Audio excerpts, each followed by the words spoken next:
And so, I was observing what was happening.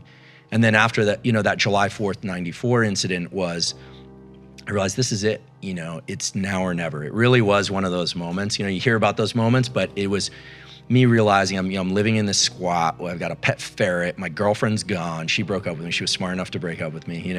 I'm getting in fights. I'm working at a bagel shop. I'm barely making ends meet. And at that point, I just made the decision. I just said, okay, look, I'm not going to be a professional athlete. I think I'm pretty good at memorizing things. I think I have an interest in people. I'm going to just decide. I just decided to do school. I decided that was the track. So like some people pick the military because it's like if you know what to expect, at least in terms of the passages that you're going to go through. And for me, that was school. And so I decided to get back in school. I moved into a studio apartment by myself. I quit partying completely. I didn't go to parties.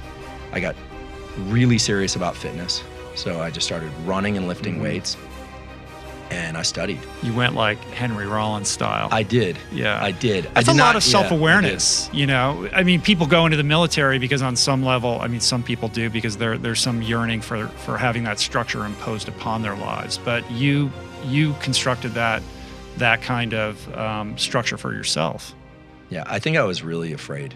I think I was like, and these days, because my lab studies fear and I get into this whole thing around mindsets, people always ask me like, is it better to do something from a place of love or fear? Like, depends. And at that point, fear was the best motivator for me. And I just basically worked like crazy. And it's interesting because I didn't have a mentor or someone to bring me to that. But once I started doing that, there was one professor in particular who took note. He was like, oh, you seemed really interested in this stuff. And I was like, yeah, because he was teaching me about depression, schizophrenia, neurochemicals. I thought I was totally turned on by the world of neuroscience. It wasn't even called neuroscience back then, but this one guy, Harry Carlisle, he was teaching me about thermal regulation and how the brain works and how receptors in the skin relate to perceptions in the mind. And he also had a deep sensitivity to mental disease. And I'd seen a lot of that. I'd seen a lot of depression and anxiety in my own family. I'd had a friend commit suicide. Another friend becomes schizophrenic. I think he's still walking the Mission District of San Francisco now. Seen some friends become addicts. And so here was someone explaining that there's actually an underlying basis for this.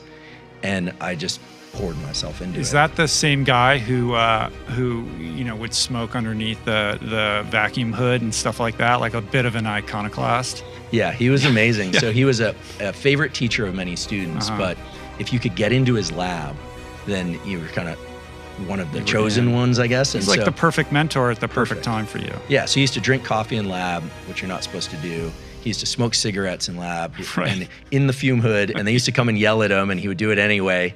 And I thought, this guy, he doesn't even know what it is, but he's punk rocker, he doesn't even know. And so, he gave me an opportunity to work in his lab, and then at some point he told me, if you go to graduate school, they'll actually pay you to do science. And what ended up happening at that point was I hit a brick wall because I had a lot of resentment toward my dad. I felt, here's my dad, he was a scientist, he had, left us, all this kind of thing.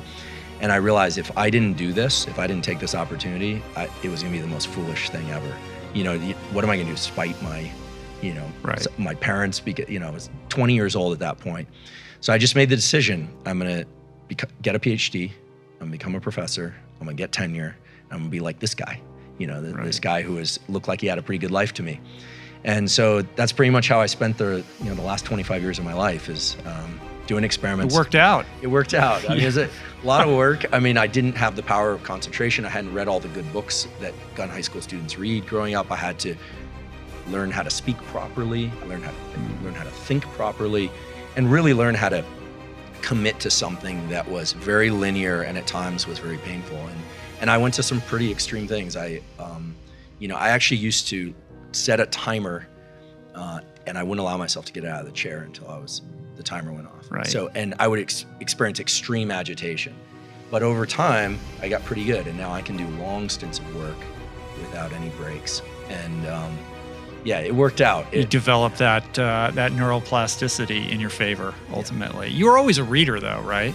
I loved books. So I would, I would hide in the Tower Books section in in the evenings, Uh-huh. and I would read everything about fitness, psychology, anything I could. I've always devoured information. My favorite book when I was a kid was the Encyclopedia or the Guinness Book of World Records. So I would, like, when I was a little kid, I'd walk around the Aspen Center for Physics and I would tell anyone. I didn't even ask them if they wanted to hear about, like, what's the world's smallest eutherian mammal. You know, I would like, it could tell you all these facts that were kind of meaningless at the time, but I've always been fascinated by the inventory of different animals on the planet and their different behaviors.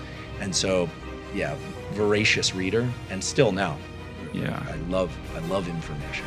Well, as a neuroscientist, I mean, you're your own patient. I mean, the fact that you were able to, you know, turn your life around in such a dramatic fashion and do it essentially through sheer will and, you know, setting up practices that would fuel you in that right direction, and then being available when those mentors showed up from the you know, the early therapist. It sounds like that guy almost saved your life. He absolutely right? saved my life. Yeah. He gave me the book, Wherever You Go, There You Are, the Uh-huh. John Kabat-Zinn book. And he said, no pressure, but if you can develop a mindfulness practice where you can sit still for like 10 minutes a day, it'll serve you very well. So I started doing that. Like, And he you could did. have Wow.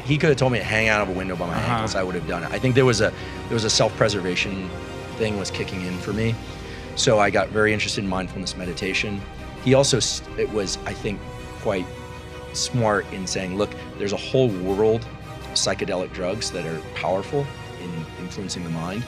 He said, if you're going to explore those, wait until your brain has already developed, which I think is a controversial statement in and of itself. So he actively discouraged me to go down that path, which I think was the right thing, given I was a minor, you know.